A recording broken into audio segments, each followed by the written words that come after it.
Hey everybody. Oh my gosh, it's video number 3 and we're just running through it, aren't we? So we're thinking about our health. We're thinking about our mind. Hi, I'm Awesome Ashby, a professional team builder who is jumpstarting you. And I want us to get on a journey together, okay? Because we want to be, sugar. We want to be healthy. We want to be wealthy. We want to be wise. We're starting with health. So this episode is titled What's in the Cart? The grocery list that's holding you back. Now, let me explain. Number one, I talked about this in the first episode. It's all connected. Grocery stores are a business. So, not only are the products on the shelves a business and they're trying to just get you addicted to their food, on top of that, the grocery store is a business. Okay. And what do I mean by that? That's excellent question. I have some awesome stock footage on that. Let's roll that. Roll that clip. So I know that you've probably been to a grocery store, but I want you to know that grocery stores are there to trap you. They want you to buy all of the things. And those products on the shelves, those companies pay certain money for that product location. And the grocery store changes everything inside of it, from the lighting to the music to the smells. The lighting, the music, and the smell all affect what you decide to buy. And they do that on purpose because they want you to spend all the money. Do you see a commercial for peppers? No, you do not see a commercial for peppers, okay? You do not see commercials for oranges or apples because those are the things we're supposed to be eating, okay? Those are the things we're supposed to be eating. But you do see commercials for Takis or Cheetos or Reese's Pieces or Hershey's Kisses or McDonald's or Burger King or DoorDash, right? You see all of the commercials for that because none of that is the true organic healthy food we're supposed to be eating. Now again, I am never coming down on, like, I love a Slurpee. I've had takeout. Like I'm dealing with my weight too. So none of anything that I'm saying is a judgment on anything. It's really more about education and helping each other move forward to a healthier version of ourselves so that we have less medical bills and cuter outfits and can enjoy our life. I have lots of outfits I would love to get back into, and I'm working on that. So I'd also like to talk about the fact that emotions have a lot to do with it too, and we'll talk about that as well. But right now we're talking about the grocery store. And the grocery store is a trap. The grocery store is a trap. Like, even when you first walk in, what is it called? It's called the decompression zone. Okay, so again, I just want you to be aware that there are people, their job, their responsibility, the way they make a living in life is to figure out another way to get you addicted to staying in the grocery store. Okay, like for instance, the Ralphs here in Hollywood, we call it the Rock and Roll Ralphs. If you've been, holla, shout out, let me know in the comments. When you walk in, there's a Starbucks they put in right to the right as soon as you enter. So that's the decompression zone because there's like a bunch of beverages on the left and coolers, and then Starbucks on the right. They're like, hey, we're so happy you're here. Take a load off, buy a Starbucks, get a drink. That way you can just really immerse yourself in our shopping experience. Okay, that's their goal.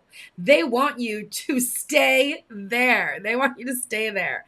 And I know and they said this a lot, I want to say like 10, 20 years ago. Maybe they say it a lot now. They're like, oh, everything you want, everything that's good for you is on the perimeter of the grocery store. Lies! Lies! Lies! Lies.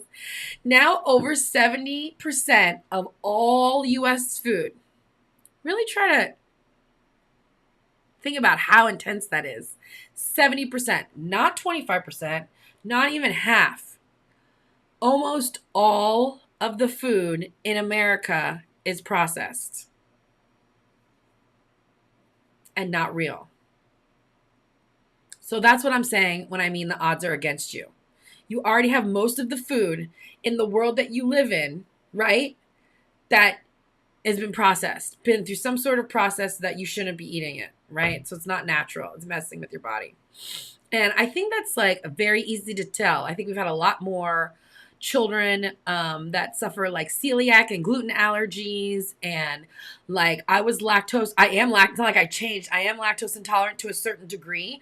I think some of the foods and my practices over the last few years have helped me sort of been able to eat a few different dairy options. But I also think that has to do with it being processed as well. And, you know, I remember when I was younger, my dad was also lactose intolerant, but in complete denial of this lactose intolerancy. So he would just like take us to Dairy Queen on family vacation and just suffer. He'd just be like, but you liked it, right? It was chocolate and ice cream. And I'd be like, yeah, my tummy hurts now. And he'd be like, you'll be all right. What? What? So I think that's another part of it. It's that we can really easily be in denial when it's something that we really like. So there's most likely something we're buying, you're buying, someone's buying at the grocery store that is not good for us. And so I really want you to think about your groceries, okay? And I'm going to talk about this in some other episodes coming up because it also connects to when we're at restaurants and eating out and takeout, which is a very large part of Gen Z's whole situation. They love takeout. They love the DoorDash. They love the Uber Eats. And so we're just talking about the grocery store today because as soon as you enter that grocery store, they want to trap you. And the foods on the perimeter are no longer the best choices. It has to be foods that are actually good for you. And we'll have another episode about the different organic and the non-organic. But again, if you're coming from a place where you're like, oh, well, I basically have eaten McDonald's every day for the last year, I don't want you to worry about that because it's going to take time for you to break those habits. Whatever habits that you have that you don't like now, you can break them, but it will take time. And so you can't beat yourself up over it. You have to show yourself love. You have to show yourself grace, but you also have to show yourself accountability. Again, something that tracks through the work environment, just like it does in the home environment. You have to be accountable. Like, I think I wasn't accountable for a long time because I was like, well, it tastes good. Or I could work it off tomorrow, or whatever I was justifying in my brain, because I was doing a lot of that. We have to take accountability. So I want you to think about what you buy at the grocery store. Do you make a list? Does somebody else buy it for you? Are there certain things that have to be on your grocery list? Do you not think about it at all? Would you like somebody to just feed you by hand? So I'm just curious because you really have to get clear on that and be okay with whatever the results are from that. I like control a little bit. Those are some of my other issues.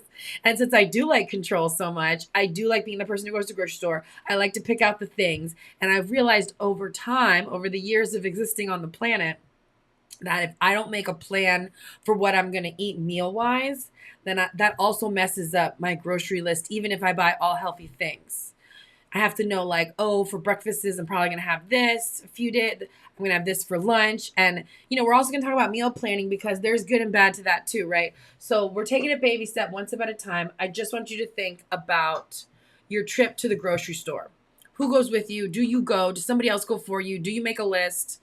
Really think about that because it does affect your life. When you're young, you know, your parents are doing it. And I feel like my mom is a wonderful, beautiful lady, especially if she's watching this video. Hi, Mom, I love you. And she went to the grocery store and we looked forward to that every night, every Friday, because that was grocery night. And she would get the Hawaiian rolls and the boar's head turkey. I've been living on boar's head turkey for many years. It's also processed. We'll talk about it. And so we'd have our boar's head turkey sandwiches and there'd be like macaroni salad and potato salad. I like potato salad. Me and my dad and my brother and my mom like the macaroni salad, and we'd have Hawaiian punch, also super not good for you. They didn't know. And we just love it. A couple reasons. One, it was delicious, so there was some dopamine hits in there for sure. And also my mom was an cute little model when she was younger who had her own stuff going on, and she did not know how to cook. Love you, Mom. It's a great mom. But, you know, when you don't eat, it's tough to know how to cook. My grandmother, on the other hand, my father's mother, who's no longer with us, she was 100% Italian. And you would beg people for her food. I mean, you would. It was that good. It was that good. Oh, I feel like such a silly kid for not paying attention. Because if I knew how to make and maybe I wouldn't like what she put in it. I don't know. But it was so good. Anyways, I digress. The grocery store is the point of this video. And I want you to remember that it's important that you know or have a say in what it is that happens in that journey if you are trying to change habits, because the way to changing habits is a little bit every day. And that way, when you fall back, just like a Paula Abdul song, 2 steps forward, 2 steps back, we come together because opposites attract. And you know, it ain't fiction, just a natural fact. We come together because opposites attract. Anyways, my point being, you're going to get some new habits and then they're going to take effect, and then you'll have like a tough day or a tough week or something intense happens in your life. A lot, like, the problem is when things get harder in our life, we tend to revert back into old patterns. And that's true even with our country. So remember that the grocery store is a trap and that you are in charge. And so let's go to the takeaways. Who buys your groceries? Figure that out. Is it you? Is that an easy answer? Is it somebody else? I don't know. Number 2, do you plan your food shopping? If the answer is no, we're going to change that. And number 3, you need to have a say. And it's so important. You need to have a say. This is your life, your body, your choice. And so I think that, again, my people pleaser in me, I'm an ex-people pleaser now. Should get that tattooed on my arm. I would just go along with the flow. Oh, we want to do this. Oh, we're having this.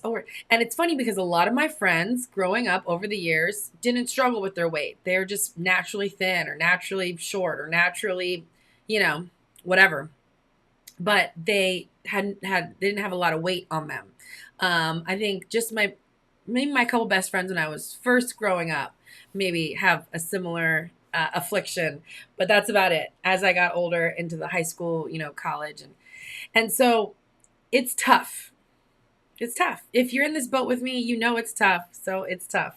And I want you to just do these couple little steps that I talk about in each video, because as we get towards the end of the video and then you think about these beginning steps, you'll be like, oh, well, now I do that naturally. And that's great, because if you weren't doing it before and now you are doing it, that's what I'm going for. So I want you to think about the takeaways.